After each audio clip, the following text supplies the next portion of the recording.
So you've never heard of the iron triangle before? Not at all. All right, so you got speed, cost, and quality. And every founder, as well as every client that we have, they want their product to be developed fast, cheap, and high quality. But you can only pick two. So if it's fast and cheap, quality suffers. If it's good and cheap, it'll take forever. And if it's fast and good, it won't be cheap.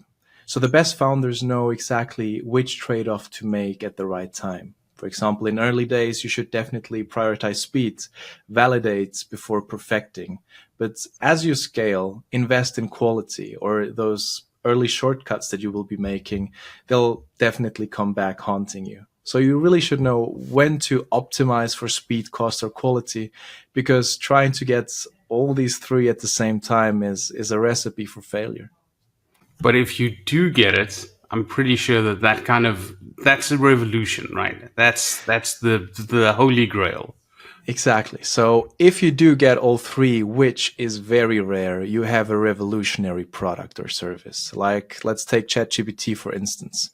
They came out, they had a product that is able to replace certain work to be done, certain tasks, and they are faster, they are cheaper, and in some areas, of course not all, they are also better. But then you have a revolutionary product where the product speaks for itself, because I didn't hear of ChatGPT from their own marketing. I've never seen an ad from ChatGPT. I've heard through it through word of mouth. And there again, we see when you have a product that's really, really good, your customers will do all the marketing for you.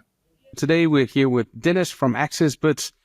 They're doing some amazing things in Switzerland specifically, but I'm going to leave him to kind of give you an intro because I think he's going to be able to explain what he does a lot better than I can. Hi, it's Denis. Hi, Jack. Thanks for having me. Perfect, sir. So tell us a little bit, Axisbits, where does the name come from? The name itself originated over 12 years back. It was an idea of our CTO, Maxim. And the name itself is very original, but it is a combination of two things. On one hand, you have bits at the end, which does refer to our entire encoding environment within software, where you package everything down into bits. But the first part, access, he just thought it would sound cool putting it all together. You just mentioned your co-founder. How did you get together and kind of what was your big break when you realized there was something here? Well, so as I said, 12 years back, Maxim, our today's CTO, he started the brand itself as a solopreneur. So back then he was developing custom solutions for international clients. The key moment was 7 years back when I wanted to develop my own platform to digitalize the salon industry. But the quotes that I got were over 1 million. And that was just a budget that I simply did not have. So instead, after 50 interviews with international freelancers from all around the world, mostly in Eastern Europe, I found Maxim, and his authenticity and his expertise just truly stood out. So from there, I wanted to offer the same service, but to Swiss companies that face the same challenges as I did, without the budget and the communication constraints that you had. So I reached out to an old friend of mine, Nicholas, who today is our COO. At the time, he was the chief product officer of an exited SaaS company. And together with Nicholas and Maxim, we founded Axisbits with the headquarters in Zurich and the project management here as well. And this is how everything started to pick up. Fantastic. It sounds like the three of you really bring your own kind of personality and your own traits. Like, obviously, Maxim brings a little bit more of the technical side. Like, how do you work together and kind of how's that broken up between the three of you? We do share very different perspectives on every topic that we discuss. So we share a mix of pessimistic, realistic, and optimistic views, as well as we really critically challenge every decision that we make, every move that we're about to make. So that really helps us to overcome any obstacles that we face. So we always find a solution. That's an interesting point that you bring. Mostly, for some reason, I see this a lot with startups and with people wanting to start companies, is they look for people who think exactly the same as they do. And when you're creating a company, you kind of want the exact opposite. Because if everyone always agrees, like, you're not going to find the best solution for something. It's going to be, you need someone to, if you think it's a good idea, like, someone else needs to say, like, no, from this perspective, it's not. So I take it you kind of have a good dynamic with very technical, very marketing, very practical, all coming together, and financial in there as well. I mean, I do agree.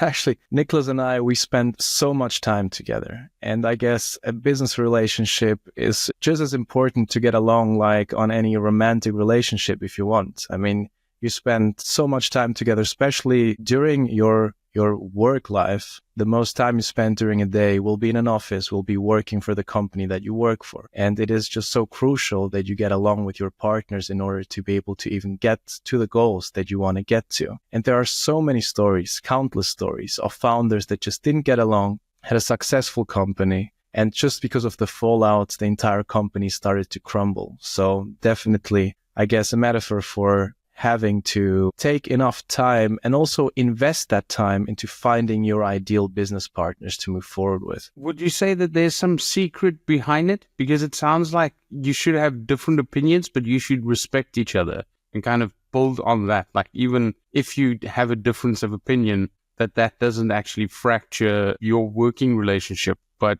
you kind of have a point where you go, cool, you can disagree with me on this, but this is kind of how we're going to work around it. Is that true? I do agree with that. And yes, it's a bit of a paradox, right? Because you want people to be like-minded, but at the same time, you want them to have and share different perspectives. So I think in that case, the most important thing is respect. You need to be aware of your own skills. You need to know what you're really good at, but you need to respect the other person's skills and also have trust in it. So it's some mix of trust and respect that you have for your business partner, so that you know that they will deliver on what they say they will. You don't have to walk after them. And that respect, that trust is what lets you flourish in this collaboration, so that you can both build what you together have a vision for. And so everyone needs to have this purpose within the company. Everyone needs to know exactly what vision you're going after, because without a vision, you're just walking along towards some idea without a clear path. Beautifully put. I love that.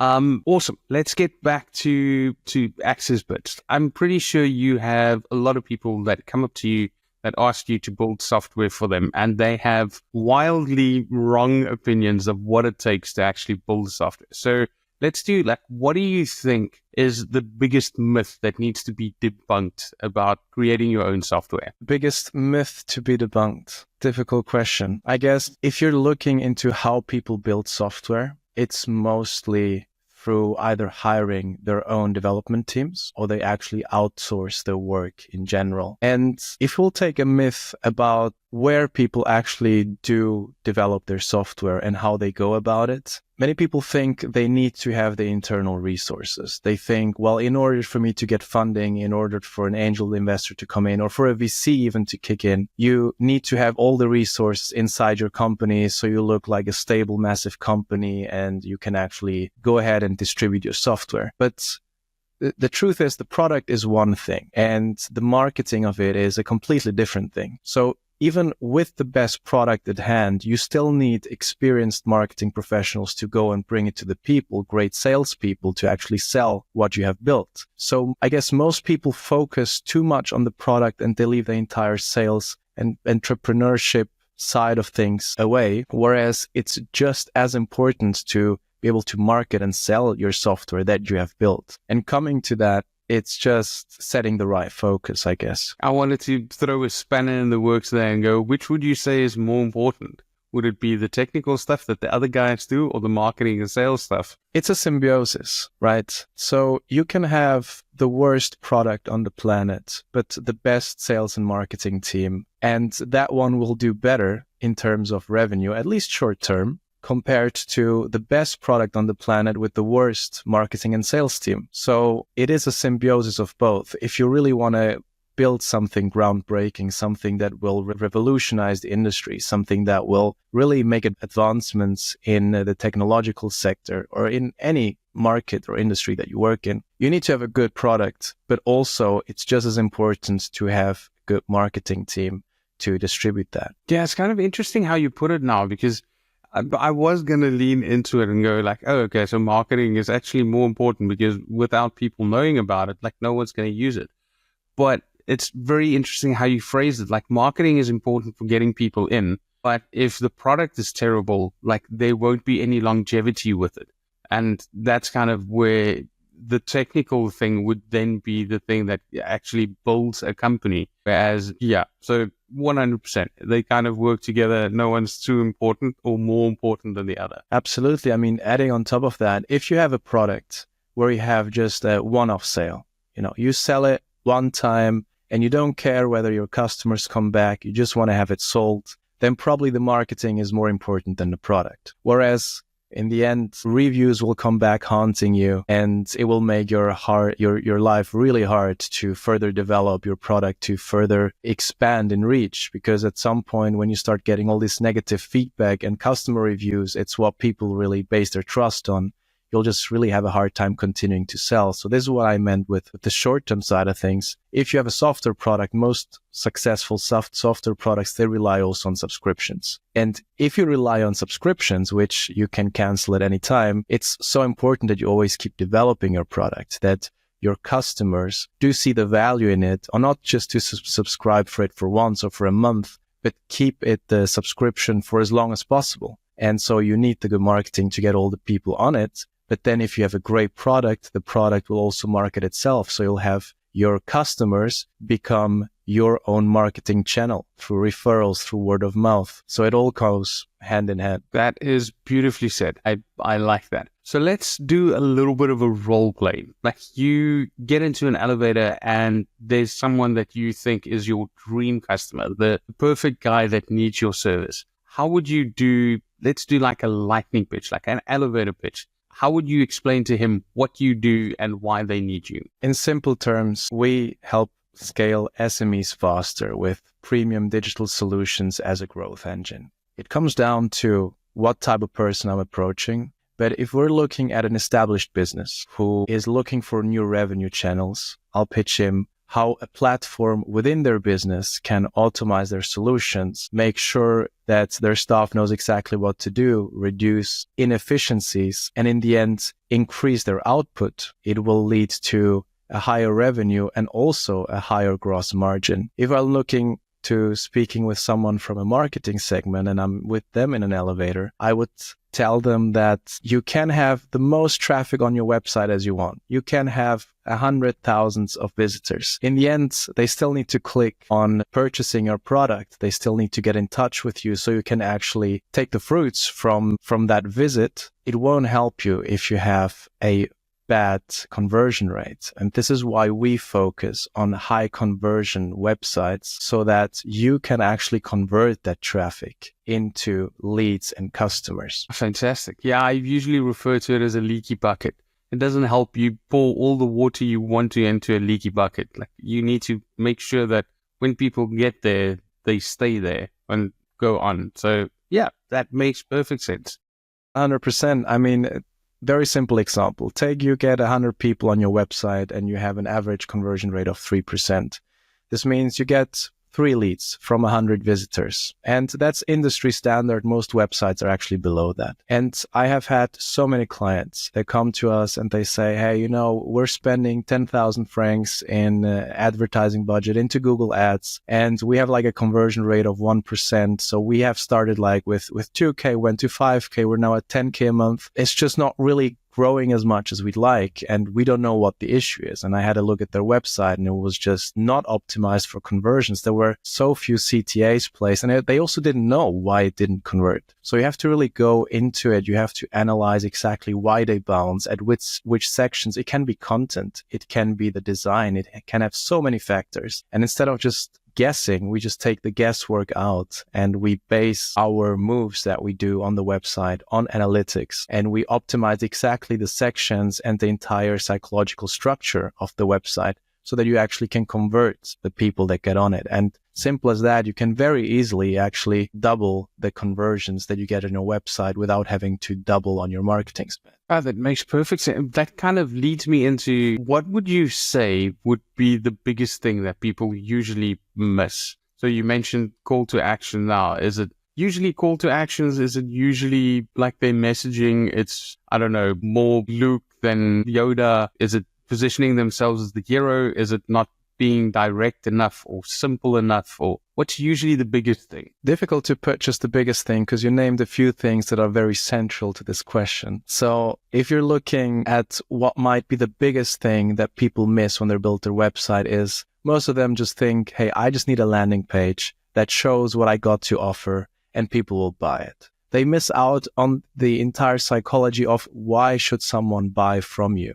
And if you ask this to most entrepreneurs out there, they can't really answer this question directly, why someone would buy from you. And they start off with a huge monologue saying, well, we're cheaper, or we try and make it better, you know. So what the people really do on the website is they don't target the pain points of their customers. You need to know exactly what their problem is in order to be able to offer them a solution. So first you dive into your customers, your target audience's needs. And so many of our customers as well, initially, they're set up so broad. So they're trying to just they don't want to specialize on a certain thing. And they have just a huge target audience. So when someone lands on their landing page, you don't have the exact problem that is the biggest pain for this customer, but you're trying to cover all of it. And I guess this is the biggest problem with converting on a psychological level, as you need to narrow it down. You need to specialize it exactly for your target audience, what their problem and their biggest pain point is,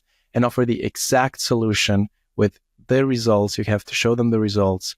You can even show use cases to show proof of what you have built, that you have solved exactly the same problem for someone else and how you can do the same thing for them. In the end, you need a no-brainer offer, right? You need an offer that people come to, they read it, and they think, well, that's exactly what I need. And you can't do this if you're trying to talk to everyone at the same time. Yeah, it's that if you try to be everything to everyone, you're going to end up being nothing to anyone.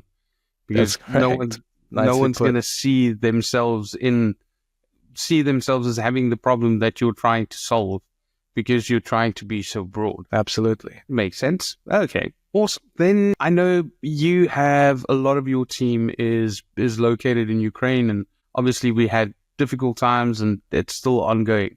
How did you kind of navigate that and keep morale up and keep the company together through all of this? I would put it down to one word, and that would be loyalty. And loyalty isn't just built in a day. It's about always listening and making sure that your people have what they want and need. It's about making sure that they can grow both personally and professionally. So if you have loyal people, you build a family, and you are able to maintain a stable team that really trusts you, trusts each other. They know that you have their back no matter what, and so they also have each other's back. And so if you build such an environment where everyone feels comfortable and you can trust everyone and everyone trusts you, that is the fundament to be able to run a business no matter in which circumstances. That's beautifully put. And I know you've already laid the foundation. You have an amazing company at the moment. It's kind of where you're launching to in 2025. What does that vision look like? You know, we're not looking to become a 100-person agency. We're looking to become the leanest and most efficient agency, especially leveraging AI and all the beautiful tools that we have available to really specialize on scalable platforms and high conversion websites. And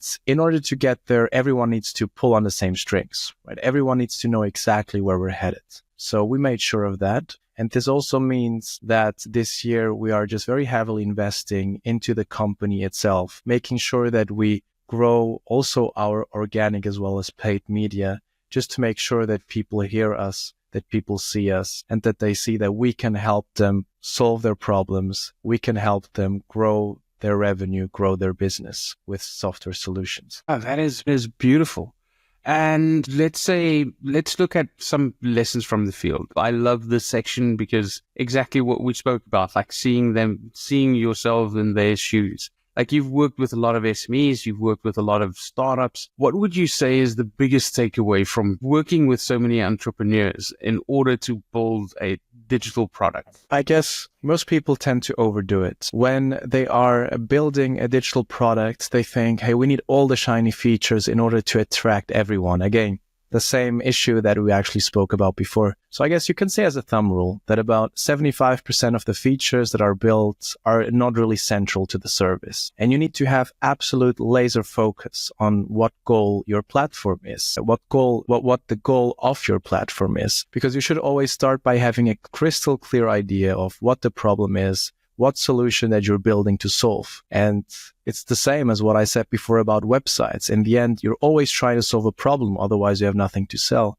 So you should always start with that, launch an MVP, generate traction, and expand from there. And definitely not the other way around. I've seen this so many times that people try to build the Titanic when all they need to do is like cross a little stream, and you can probably swim there or go there with a canoe. Like, you don't need the rocket ship. But let's talk about like Axisbits. Who is your ideal client? Like, who, if I'm sitting at home looking at this and going, I might need a digital product, like, who do you want to work with in 2025? We have always supported startups. We have always been working with startups. But we are moving away from early stage startups that are very tight on budget. The reason for that being is it's difficult to work with people that are working on a product that they're just spending about 20 or 30% of their time. So doing it as a side hustle instead of really putting their entire focus on it. So it's our criteria that we only work with people that do bring the commitment to build what they want to build, because we don't just want to do a service just for everyone. We want to build successful products for our customers with our customers. This being said, we are focusing on SMEs with more than 20 employees at least, with a certain type of revenue. So we have a very clear picture of what our target audience is, also of which industries and sectors. And we are looking to get more of these companies. They are looking to expand. They are looking to scale. So scalability is really the key word here. Companies that are looking to scale their operations, scale their business, scale their sales. This is the people that we work with, even if they're startups and they have what it takes to actually go all in on the subject. We will also very gladly help them, but they just need to really bring the commitment so we can do this together. Oh, fantastic. And that's everything from websites to their own apps or digital products. What's the scope that you're focusing on? So we do build web applications as well as mobile applications. However, for most use cases, you really want a web application because it gives you, within a lower budget, it gives you a much higher accessibility of your customers, especially when you're launching MVP. There are exceptions where you want to build a mobile application because, for instance, you really need the notifications feature. It's an application that will be used every day on a mobile phone and you want to have people hooked on it. You might need a mobile application. For most business cases, especially within B2B, even if it's internal, a web application will do very well. You can use it from any device. So this is why we really focus also on the web application aspect. It's faster to build than if you're trying to build a web application and a mobile application, because very often, even if you have a mobile application, you will want a web application. Plus, it's basically cross-platform, right? It doesn't matter which device. You don't need to build it for iOS or for Android or for any desktop applications. So you really have a web application that's accessible through any browser. And this is also why we really highlight with our customers that are looking to launch an MVP. Most often, sure, there are exceptions, but most often it is the right way to go with an MVP as a web application because you just make it accessible for any user on any device, on any browser. It makes so much sense. I've seen so many people get stuck up because they want to do it everywhere, and you have to apply to get approved inside the Play Store, inside the iStore. Then they change something and the app breaks. They have new versions being launched. Like, everyone's always talking about apps, but web apps, whether it's Safari, Chrome, Android, like anything that comes along, like, it works everywhere. That makes so much sense. Exactly. Beautiful. So if I want to get in contact with you, I'm a business owner and I think, oh yeah, this web app makes perfect sense. How do I get in contact with you? Well, we offer a free 30-minute consultation where we create a clear roadmap for founders or C-level executives or analyze badly converting websites. And you can very easily just visit us on axisbits.com where you can get in touch. Fantastic. I'll drop the links below. You're obviously 2025, you have quite aggressive growth goals. Do you have somewhere where we can follow your journey on this path that you're on? 100%. So especially this year, I am putting a huge emphasis on LinkedIn. So we're going to be posting much more content on LinkedIn, also on personal profiles. So if you really want to follow our entire journey, talking about tactical tips, insightful, whether it's also from certain parts of our personal lives, you can actually just follow me on LinkedIn. That sounds fantastic. Dennis, thank you so much for your time today. I think, you highlighted some interesting things. And I think, I even need to relook at a couple of things that I need to do. So thank you so much for your insights. Thank you so much too, Jacques. It was a pleasure.